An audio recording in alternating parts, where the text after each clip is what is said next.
Bonjour, je suis Thierry Lenbach, administrateur délégué d'Alliance du bâtiment, avec vous ce matin pour vous présenter en fait la session Transition numérique du bâtiment.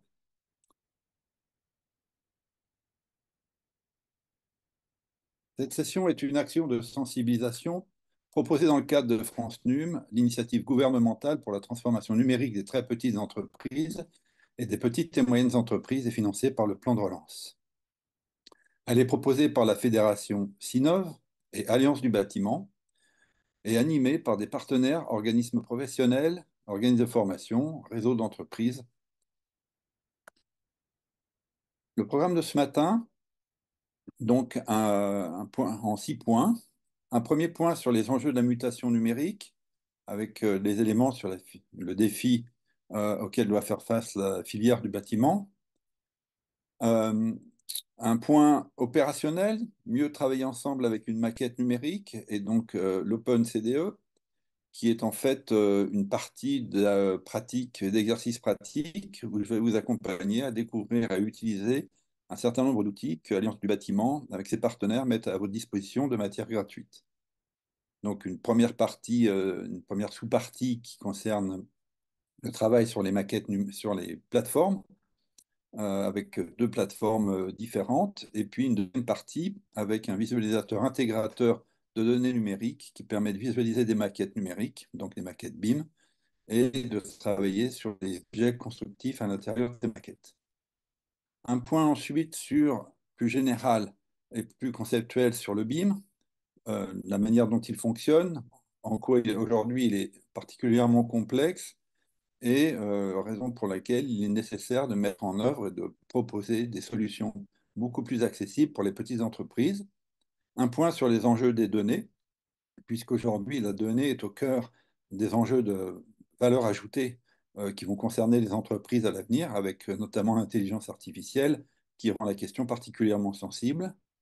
Enfin, un point sur la réglementation du numérique qui montre comment en fait le numérique progresse et est de plus en plus réglementé euh, pour pouvoir s'imposer en fait à l'ensemble des acteurs. Quelques exemples de réalisations qui ont été faites avec les outils que l'on vous présente, et puis un récapitulatif de la boîte à outils, donc des solutions mises à votre disposition. Le défi de la filière du bâtiment, c'est un défi de productivité, c'est un défi de longue date, et un défi d'adaptation au changement climatique, qui est un élément plus important et plus récent, et qui rend le numérique de plus en plus sensible par rapport à ces enjeux. Les maîtres d'ouvrage aussi vont demander des outils performants pour réduire les coûts d'exploitation et de maintenance, puisque l'exploitation et la maintenance représentent 80% de la valeur ajoutée d'une construction. Ces maîtres d'ouvrage voudront aussi sans doute évaluer le coût carbone d'une construction et répondre aux exigences des pouvoirs publics. Le numérique est donc considéré comme l'outil stratégique pour répondre à ces exigences. Il doit être alimenté par des données qui sont produites tout au long d'une construction et ensuite pendant l'exploitation. Cette évolution ouvre un nouveau marché ou de nouvelles fonctions dans la filière, suite à la production des données numériques du bâtiment. Nous allons avoir en fait deux orientations qui sont opposées. D'un côté, soit le développement d'un nouveau métier qui est dédié aux données, ou l'appropriation d'outils qui permettent aux petites entreprises de produire ces données et de bénéficier de ce marché d'avenir. Les conséquences, d'un côté, il y aura l'apparition d'un nouvel acteur central qui va capter une bonne partie de cette valeur ajoutée et qui va progressivement imposer aux autres acteurs ses exigences, ou l'évolution des TPME avec une compétence nouvelle qui leur permet de rester des acteurs majeurs au sein de la filière. Dans cette seconde partie, nous allons maintenant pratiquer un certain nombre d'outils que nous mettons à votre disposition, qu'on a intitulés tous autour de la maquette. La collaboration s'organise avec un environnement commun de données qui est en fait l'adjonction de plusieurs outils, une gestion électronique de documents, un visualisateur et intégrateur de données qui permet donc de travailler et de visualiser sur les maquettes numériques, et un référentiel ou des référentiels de données qui permettent d'organiser les données à l'intérieur de ces maquettes. Donc la collaboration s'organise avec un environnement commun de données ouvert pour accéder aux informations et échanger avec les autres acteurs participant au projet. La maquette numérique, donc, qui permet de travailler ensemble sur les plans, accéder aux détails des composants. Cette maquette peut être consultée par tout type de logiciel gratuit ou payant, en client lourd sur son PC ou en ligne sur Internet. Donc, la GED, en fait, est un espace de travail virtuel accessible par l'ensemble des parties prenantes d'un projet pour faciliter la collaboration, pour partager des documents sur un même espace de travail, centraliser les ressources et les outils afin de simplifier la communication et les interactions entre les équipes, faciliter la communication entre les collaborateurs, gestionnaires, entreprises générales, sous-traitants, chefs de projet, etc. Enfin, gérer et suivre les plannings et mettre à jour les données en temps réel. Donc, une gestion électronique de documents, une GED, donc c'est l'outil qui permet de partager toutes les données relatives à un projet de construction, les maquettes numériques 3D, les tableaux, les schémas, des images, des documentations, un ensemble en fait d'informations qui sont centralisées au même endroit. C'est donc un espace de stockage, un espace d'échange, un ensemble d'outils. J'appelle ça aussi une réunion de chantier permanente. Nous allons maintenant rentrer dans la phase de démonstration de pratique d'outils. Dans un premier temps, nous allons utiliser une gestion électronique de documents open source, qui est une solution gratuite, donc qui permet de maîtriser ces données, mais bien sûr qui nécessite administration et hébergement. Nous utilisons l'application librebeam.fr avec l'identifiant Transnum en minuscule et le mot de passe Transnum 2023 avec un T et un N majuscule pour trans et num.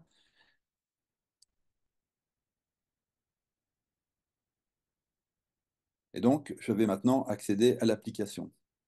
La fenêtre ensemble. Voilà. On accède donc à l'application librebeam.fr, donc librebeam.fr avec cet accès-là, donc avec l'identifiant que je vous ai donné en connexion. Nous avons en fait une interface qui met dans un premier temps l'activité récente qui est effectuée sur la plateforme. Donc vous pouvez défiler l'ensemble des documents et des informations qui ont été pratiquées. Ça permet d'être à jour de tout ce qui vient de se passer dans le processus collaboratif. Et en cliquant sur Espace Formation France NUM, on accède au menu avec les différents outils qui sont mis à disposition. On peut publier une actualité, lancer une discussion, téléverser des fichiers, rédiger une note, créer un tableau Kanban qui permet d'organiser un certain nombre d'activités en flux, ouvrir un agenda ou la galerie pour accéder à un certain nombre de documents. En haut à droite de l'interface, vous avez Contenu qui permet en fait d'avoir une interface de type Windows où vous pouvez avoir accès à l'ensemble des informations qui sont dans l'espace dédié à notre formation. Vous avez un dossier avec des bibliographies, avec un certain nombre de documents, euh, les maquettes numériques que nous mettons en disposition pour cette présentation, et puis un mode d'emploi et un certain nombre d'éléments. Et en bas, la présentation que j'utilise, que vous pourrez télécharger et utiliser pour revenir en détail sur cette session de ce matin. Je vais accéder au tableau Kanban, qui est en fait un outil qui permet de suivre différentes activités. Vous avez d'un côté une colonne avec exercice à faire, de l'autre côté une colonne exercice fait. Et donc là, j'ai remis les choses en place au départ. Vous pouvez accéder, on vient d'accéder à la plateforme LibreBeam, donc c'est un exercice qui fait. Et puis, on peut du coup présenter un certain nombre d'informations et suivre en fait une activité collectivement, un certain nombre d'actions que doivent faire tous les acteurs. Et on peut suivre en fait l'avancement d'un travail collectif avec ce tableau Kanban. Nous allons maintenant aller dans les maquettes. Je vais choisir une maquette d'un petit bâtiment, une maquette numérique. Dans cette plateforme, aujourd'hui LibreBeam, Elle est en cours d'évolution et prochainement, nous pourrons accéder directement à la maquette 3D à partir de cette plateforme. Mais pour l'instant, on ne voit que le fichier IFC dans la maquette. Et pour pouvoir télécharger ce fichier, il faut cliquer dans les trois petits points en haut à droite et télécharger le fichier pour le mettre sur l'ordinateur. Nous utiliserons cette maquette par la suite pour utiliser l'outil visualisation et travail sur les données. Donc nous allons maintenant quitter cette application. Donc nous passons maintenant euh, à la GED Accès au BIM, qui est une gestion électronique de documents spécialisée pour le BIM. Donc, je la présente parce que c'est une alternative, un des outils disponibles, et il y en a bien d'autres, bien sûr. Vous pourrez accéder à cette gestion électronique de documents avec l'accès sur boxboisbim.accèaubim.fr et puis l'identifiant transnum@alliance-bâtiment.org et le mot de passe transnum 2023 avec un T et un N majuscule à trans et à num. Cette gestion électronique de documents est spécialisée pour le BIM. Elle permet, à la différence de la précédente, d'avoir des workflows, ce qui permet de faire circuler un document, par exemple, depuis l'architecte jusqu'à une entreprise, et de suivre l'évolution de ce document, s'il a été lu, modifié, transféré, etc. Donc c'est un plus important par rapport de manière à gérer en fait collectivement le flux et le transfert des données. Cette plateforme permet aussi de visualiser directement une maquette numérique et avec un accès direct aux maquettes qui sont intégrées dedans. Donc, je passe assez rapidement sur cette plateforme. Vous pourrez avoir le loisir d'aller voir comment elle fonctionne.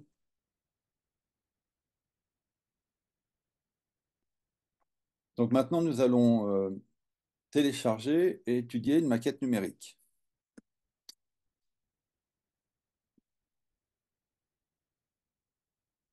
Donc, nous allons aller sur l'application psycho.eu. Donc, cette application permet du coup de télécharger, de charger une maquette numérique.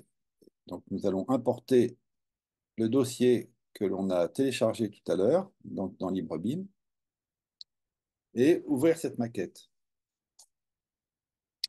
Donc, l'application charge les éléments et on peut du coup observer et analyser, étudier une maquette numérique. On utilise le clic gauche et en manœuvrant la souris pour changer les différents axes de vue. Le clic droit pour faire un déplacement linéaire, droite-gauche au bas, et la molette pour pouvoir agrandir ou diminuer la taille de l'ouvrage en 3D. On va maintenant étudier cette maquette. On va utiliser l'outil de mesure. Un premier double-clic sur un des points d'un objet et un deuxième double-clic permet de prendre une mesure de l'objet en question ou de la structure. Il affiche dans une fenêtre à gauche l'ensemble des mesures qui sont prises que l'on peut supprimer ou conserver. On peut ensuite utiliser la capture d'écran pour pouvoir faire une capture de l'écran avec les mesures que l'on a prises. Le deuxième outil, c'est la vue en plan.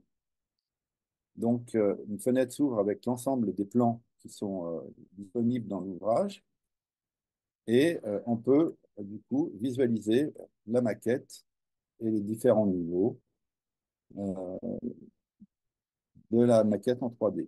Niveau 1, niveau 2, le toit, etc. Autre outil, vue en coupe. On sélectionne la coupe. Avec un double clic, je génère un axe que je peux faire circuler de manière à pouvoir avoir une vue en coupe des différentes parties de la maquette. Et on peut avoir plusieurs vues, bien sûr, en axe, par-dessus, comme on souhaite.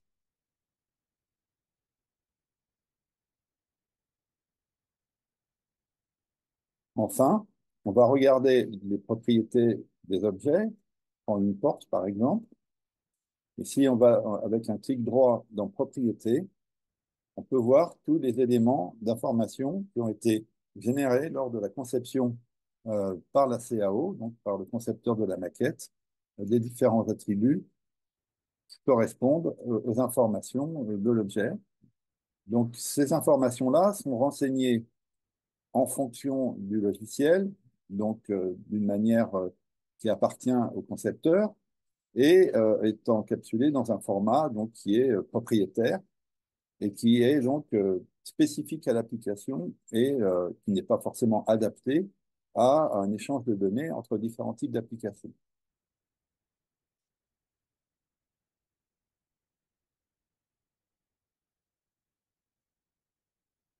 Donc, dans le modèle IFC, on a vu tout à l'heure, donc l'organisation du fichier IFC se fait par bâtiment, site, projet, pardon, site, bâtiment, euh, étage, espace et composants. C'est l'organisation donc selon la norme qui gère l'IFC. Voilà. Est-ce que vous avez des questions? Voilà, un petit temps d'échange.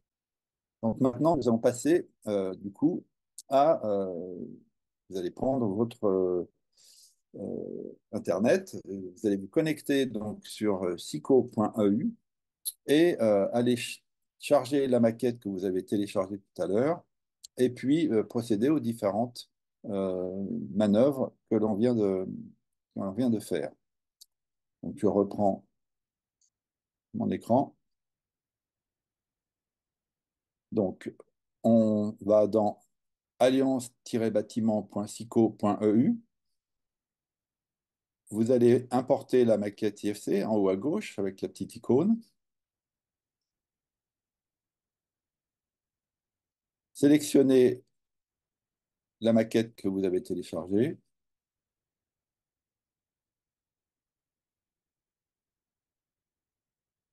et procédez aux différentes manœuvres. Donc, clic gauche pour changer les axes de vue de la maquette, clic droit pour déplacer la maquette et changer sa place dans l'écran, et molette avant pour pouvoir agrandir ou diminuer. Prendre une mesure, sélectionner l'outil de mesure, double-clic sur un axe, double-clic sur un autre, et la mesure est prise. Je recommence sur une fenêtre, double-clic sur le haut, double-clic sur le bas, et je peux ensuite faire une capture d'écran et avoir en mémoire les différentes mesures que j'ai prises.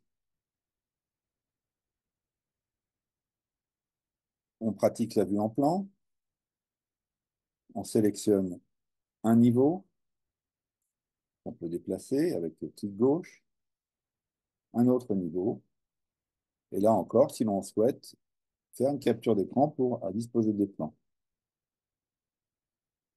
Enfin, la vue en coupe, on clique sur coupe, double-clic sur une face et on fait glisser l'axe de manière à avoir une vue des différentes coupes de l'ouvrage. Enfin, on va aller voir les propriétés d'un objet, clic sur l'objet puis clic gauche, propriétés, on peut élargir la fenêtre et consulter les différents types de valeurs qui ont été saisies lors de la conception de la maquette par le logiciel de CAO.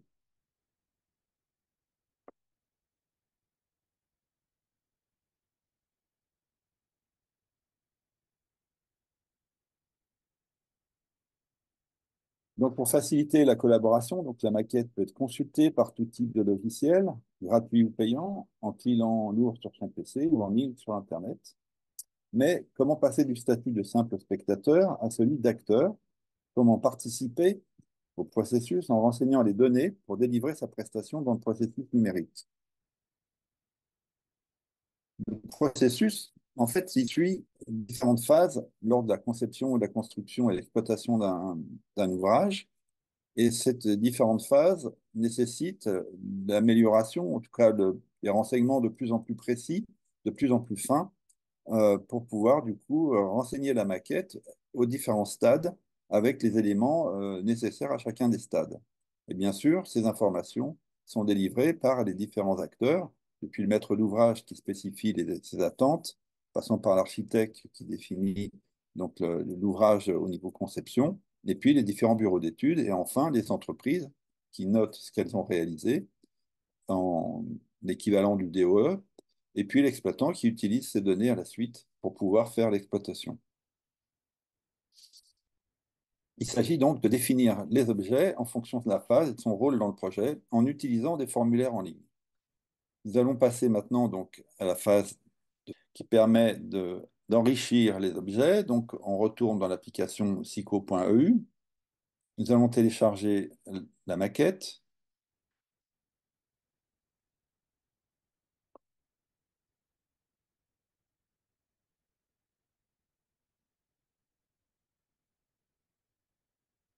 Je vais sélectionner un objet avec le clic gauche. Avec le clic droit, je vais aller cette fois-ci dans Ajout des propriétés. À ce moment-là, on va accéder à une base de données de formulaire qui est donc la base de données sur laquelle vous êtes inscrit lors de l'inscription pour cette formation. Donc, ce portail permet d'accéder à un certain nombre de référentiels, donc de bases de données de formulaires qui permettent d'enrichir les objets. Donc, je me connecte avec mes coordonnées.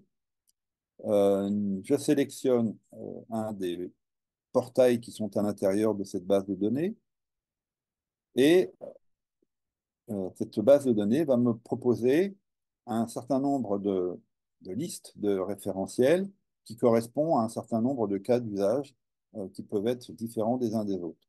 Nous allons sélectionner POBIM, propriété objet BIM, qui est une base de données qui compte plus de 300 objets génériques constructifs, qui a été réalisée par plus de 200 spécialistes dans le cadre des plans de transition numérique du bâtiment, suivi du plan BIM 2022. Donc, un travail fait de manière collective par des professionnels et des spécialistes qui ont défini en fait la manière d'organiser les données dans les bases de données pour pouvoir renseigner les objets. Je sélectionne du coup une fenêtre, un type de fenêtre que j'ai défini. Je peux ouvrir en grand ce formulaire et renseigner plus précisément l'ensemble des éléments, les dimensions, mais choisir aussi un certain nombre de propriétés qui ont été définies comme étant des propriétés nécessaires et indispensables pour pouvoir renseigner l'ensemble des éléments correspondant au traitement que l'on veut. Donc, je saisis un certain nombre d'éléments et, in fine, j'ajoute ces propriétés qui donc enrichissent les informations de l'objet dans la maquette. Je vais maintenant resélectionner cet objet, aller voir dans les propriétés, et apparaît maintenant un un nouvel élément, un P7, qui est en fait une structure d'information de base de données dans la maquette, qui est le P7 OpenDTHX, qui est le format qui permet du coup de générer ces formulaires et de générer des données numériques qui peuvent être utilisées quels que soient les logiciels. Donc à partir de ce moment-là, on est indépendant du logiciel qui a euh, produit la maquette numérique et la maquette peut du coup vivre sa vie euh, en étant utilisée par tous les acteurs et renseignée au fur et à mesure du projet par tous les acteurs. Et ces informations-là sont interopérables, donc peuvent être utilisées quels que soient les logiciels, par exemple un logiciel de traitement thermique peut utiliser les valeurs qui sont saisies dans cette fenêtre et dans l'ensemble des objets de la maquette pour faire des traitements, des calculs de performance énergétique. Donc maintenant, je vous propose de faire cette opération vous-même. Donc, je vais la répéter. Donc, vous allez sélectionner un objet avec le clic du rond à faire Ajout de propriété. Vous connectez à la base de données et sélectionnez un répertoire,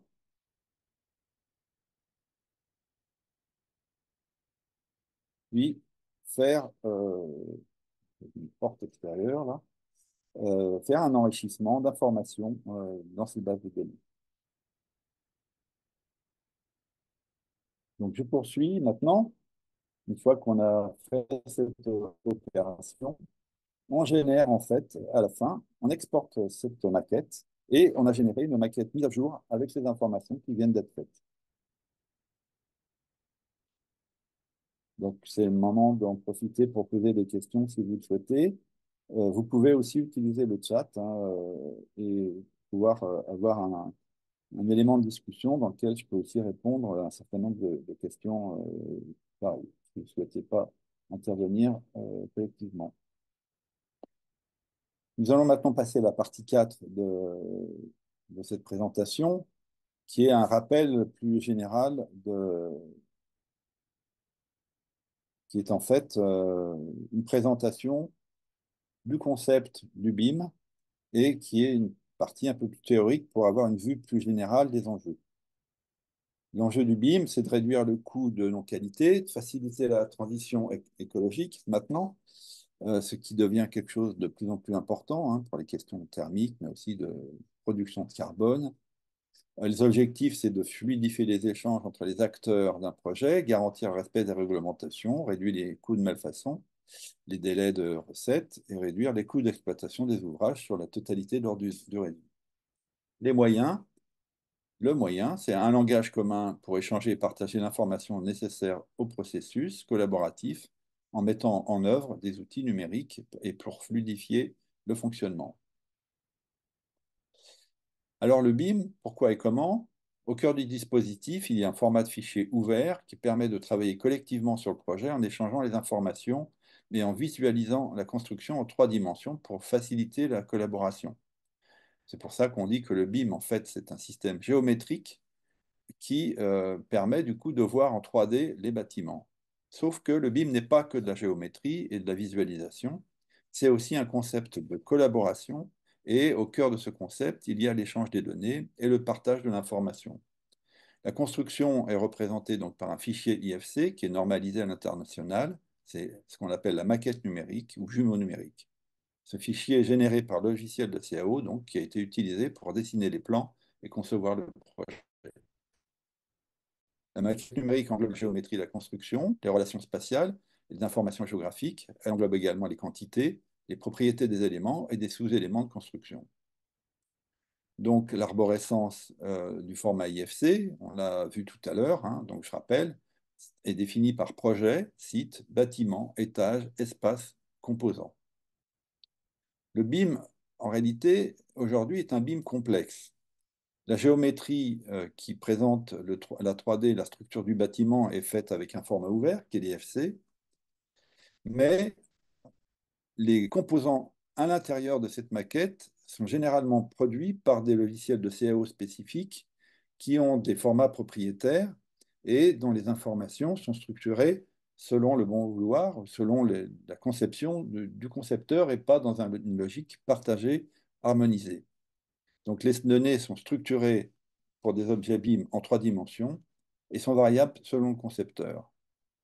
Le résultat, c'est que c'est en fait un BIM complexe qui en fait englobe des formats différents, organisés de manière différente par les différents acteurs au sein de la même maquette et on se retrouve avec une multitude de données hétérogènes, structurées de manière aussi hétérogène, de manière très complexe. Ça produit ce qu'on appelle le GIGO, Garbage In, Garbage Out. Si l'on intègre des informations de mauvaise qualité, pas dans le sens technique, mais dans le sens numérique du terme, on obtient en fait une solution et un produit de mauvaise qualité. Le BIM, du coup, nécessite de nombreuses ressaisies pour pouvoir passer d'un logiciel à un autre en fonction des différents métiers, et donc génère en fait un certain nombre de difficultés, du temps important, des problèmes d'erreur de saisie, et donc un système qui n'est pas interopérable. Donc, il y a de nombreux logiciels qui répondent à ces fonctions et aux besoins du projet de construction. Tous ces logiciels ont des formats qui sont différents, propriétaires et qui ne sont pas ouverts. Un exemple panoramique de l'ensemble des solutions, c'est une petite partie de l'ensemble des solutions qui existent, depuis la CAO généraliste ou spécialisée, des logiciels de structure et des logiciels plus spécifiques, thermique, acoustique, économie, des outils de visualisation, de vérification et de gestion patrimoniale. Donc, il résulte une grande complexité, des nombreuses ressaisies pour réintégrer les informations dans les maquettes, des coûts de licence et de traitement importants.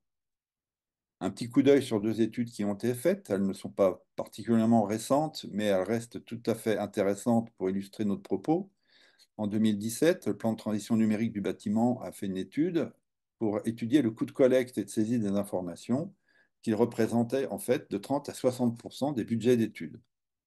La Fédération française du bâtiment, dans une étude de 2019, a calculé les coûts de défaut d'interopérabilité pour les gestionnaires de patrimoine à 2,3 euros par mètre carré par an et les coûts de défaut d'interopérabilité pour les entreprises estimés à 4% du chiffre d'affaires. Ça donne une idée, vu le nombre de mètres carrés au niveau national de l'ensemble des productions qui sont faites ou qui sont rénovées, du volume et des coûts des défauts d'interopérabilité dans le système du bâtiment. Le BIM facile, une approche donc nouvelle qui est basée sur le format OpenDTHX, qui est un format ouvert disponible pour tous les logiciels BIM. L'idée, c'est en fait d'organiser l'information de manière structurée, de manière à ce que tous les logiciels puissent, par le biais d'API, utiliser ce format pour générer des données à l'intérieur des maquettes. Donc la maquette IFC est ouverte. Il reste à étendre cette ouverture à l'ensemble des objets constructifs et c'est ce que permet de faire le format OpenDTHX.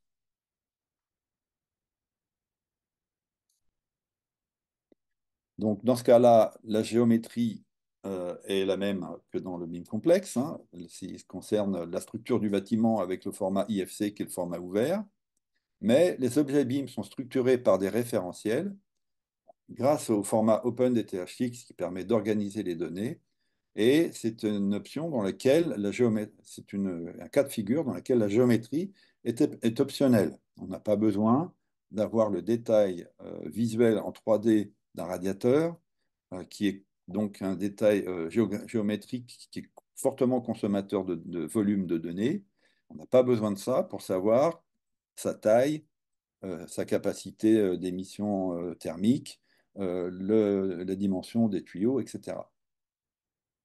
Enfin, les données, dans ce cas-là, sont structurées et harmonisées pour des objets BIM qui sont produits selon des référentiels qui sont partagés au niveau des professions et qui se rapprochent donc qui utilisent les DTU de manière à ce que la nomenclature des informations soit harmonisée entre l'ensemble des acteurs.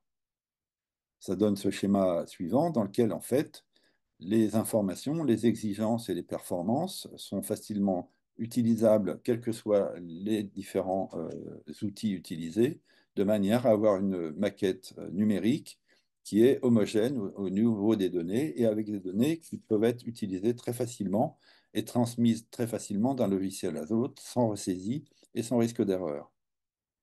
On passe d'une organisation qu'on appelle appli-centrique, où ce sont les applications et les logiciels qui définissent l'organisation de la donnée, à une organisation data-centrique, où on a structuré la donnée, portée par un format ouvert, pour que l'ensemble des logiciels puissent utiliser ces données, échanger entre elles et optimiser donc, le fonctionnement fluide du processus de collaboration.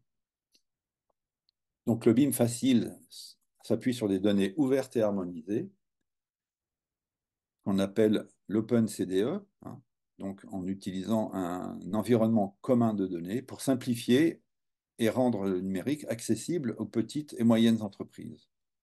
Le cas du format OpenDTHX pour l'interopérabilité, donc, est développé dans le cadre du plan de transition numérique et du plan BIM 2022, permet un format donc, pour décrire des contenus, des systèmes, des produits, des variantes, des produits configurables. C'est un format non géométrique pour tous. Les formats géométriques donc, sont adaptés aux logiciels de CAO, mais pas aux nombreux autres logiciels en matière d'économie, de simulation thermique, etc.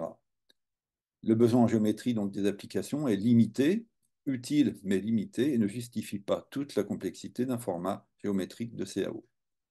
C'est aussi un format donc OpenDTHX d'échange, de support pour la collaboration, et pas seulement d'échange de fichiers.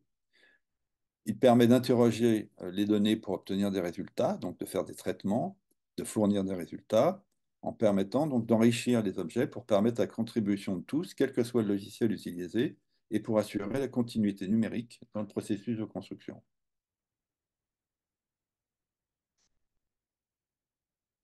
Nous abordons maintenant le point 5. Pourquoi évoluer et avancer dans ce domaine-là? L'enjeu, en fait, n'est pas qu'un enjeu technique ou technologique, même s'il est important. C'est un enjeu aussi concernant les données pour l'autonomie et la souveraineté.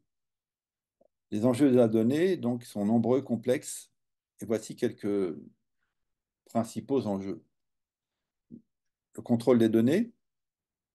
Il est important d'avoir un contrôle sur les données, de savoir comment elles sont utilisées, produites, mises en œuvre.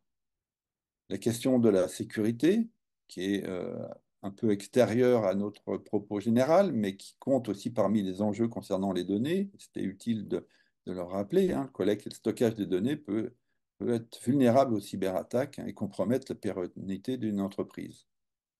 L'accès aux données, il est important de pouvoir accéder à des données pour prendre des décisions éclairées.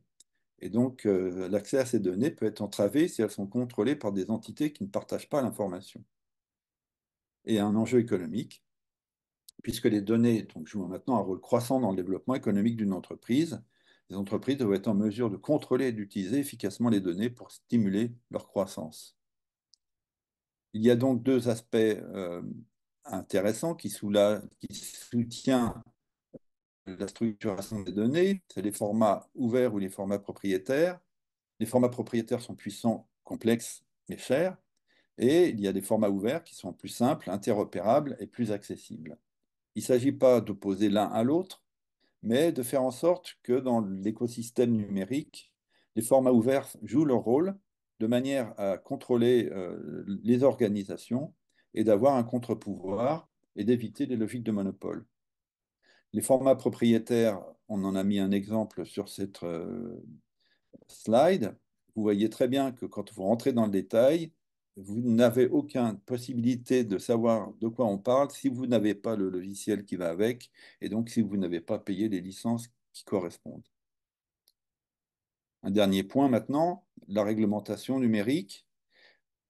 On va vers une pression réglementaire croissante pour développer un numérique qui accélère la transition écologique du bâtiment, par exemple. Les objectifs, c'est d'utiliser pour les pouvoirs publics, c'est d'utiliser le numérique pour justement être mis à contribution dans l'effort de réduction des gaz à effet de serre. Et donc en France, l'objectif était de 53% d'ici 2030.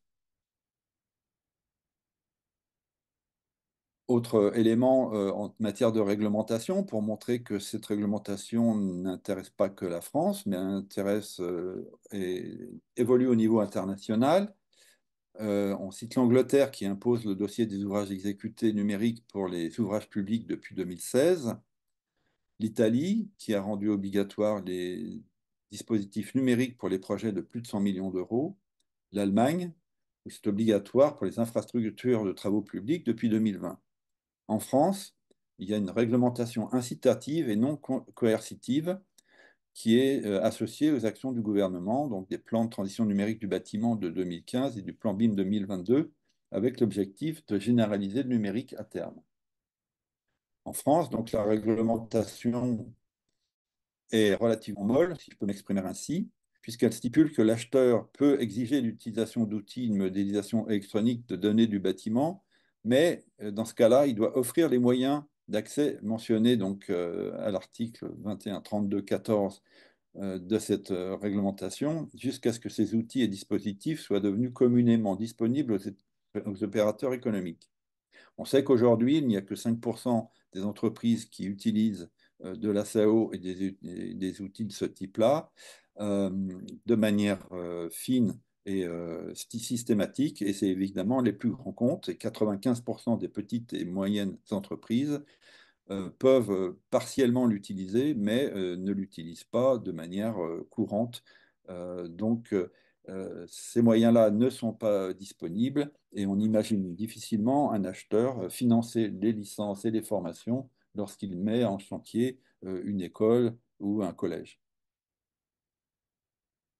Donc les référentiels sont des outils importants euh, pour pouvoir effectivement faciliter les différents objectifs, mettre en œuvre la RE 2020 pour les réglementations, pour produire des DO numériques, pour fournir des données de qualité, et par exemple le carnet du logement. Donc les référentiels permettent de structurer les données de manière collective et harmonisée, de manière à ce que l'échange soit facile et rapide et pas forcément structuré par une multitude d'acteurs différents selon leur propre conception.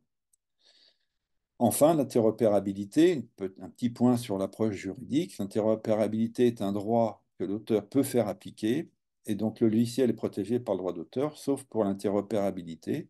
Donc l'interopérabilité est en fait un dû et doit être fait systématiquement. Or, aujourd'hui, on s'aperçoit que les éditeurs, ingénieusement, rendent la chose compliquée, même s'ils ne peuvent pas s'opposer à ce qu'on puisse créer des outils et des API permettant l'échange entre les différents logiciels, sachant que ces outils-là sont rapidement obsolètes puisque les formats évoluent, les logiciels évoluent, et donc l'interopérabilité est toujours en retard sur l'évolution technique des différents éditeurs. Enfin, dernier point, quelques exemples de mise en œuvre des outils que l'on vous a présentés. Un lycée dans la région Auvergne-Rhône-Alpes, pour lequel un DO numérique a été réalisé, donc récemment, terminé au mois de septembre 2023. L'école de Montferrat, pour laquelle la production d'un DO numérique est en cours. L'opération vient de démarrer fin 2023 et devrait aboutir fin 2024. Donc une quinzaine d'entreprises, de petites entreprises et d'artisans qui sont formés et à qui on donne les outils pour utiliser la maquette numérique et renseigner les valeurs de leurs prestations à l'intérieur de cette maquette afin que la commune puisse disposer d'un outil et d'un DE numérique précis qui permettent de gérer l'exploitation et la maintenance dans la durée. On peut citer en manière industrielle la société PBM, qui est leader des escaliers béton, qui fournit un référentiel qui permet aux architectes de construire et de modéliser leurs bâtiments en intégrant des escaliers qui prennent en compte les critères de fabrication du fabricant, puisqu'il est nécessaire, effectivement, dans la matière d'escalier béton, de respecter des règles et on ne peut pas dessiner l'escalier qu'on veut dans ces domaines-là. Enfin, en matière de filière professionnelle, on peut citer le groupement des équipements de sécurité incendie qui met à disposition un référentiel d'aide à la prescription. Donc, je récapitule la boîte à outils qui est mise à votre disposition, hein. Donc, trois outils qui constituent l'environnement commun de données ouvert, une gestion électronique de documents, donc librebeam.fr, donc, vous pouvez utiliser le compte de démonstration qu'on a utilisé tout à l'heure, hein. Je rappelle l'identifiant Transnum, mot de passe Transnum 2023. Le visualisateur de maquettes et d'intégrateur de données open source SICO, donc, auquel on peut accéder par alliance-bâtiment.sico.eu, et les référentiels publics alliance-bâtiment.mydatbeam.com, que vous pouvez aller voir avec le compte que vous avez créé lorsque vous êtes inscrit à cette session de formation. Ces différents référentiels disponibles, vous avez POBIM, propriété objet BIM, FEDEN, qui est fait pour le DOE tertiaire et industrie, L'atelier BIM virtuel orienté logement collectif qui permet de renseigner les données en fonction des différentes phases, hein, de l'APS au DOE, et puis PC BIM pour gérer les autorisations d'urbanisme.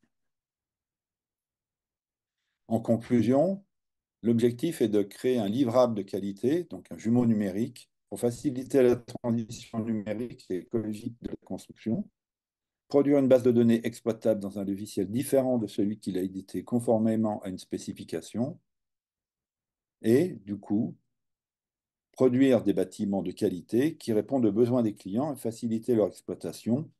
Je rappelle que l'exploitation, c'est 80, environ 80% du coût global d'un ouvrage.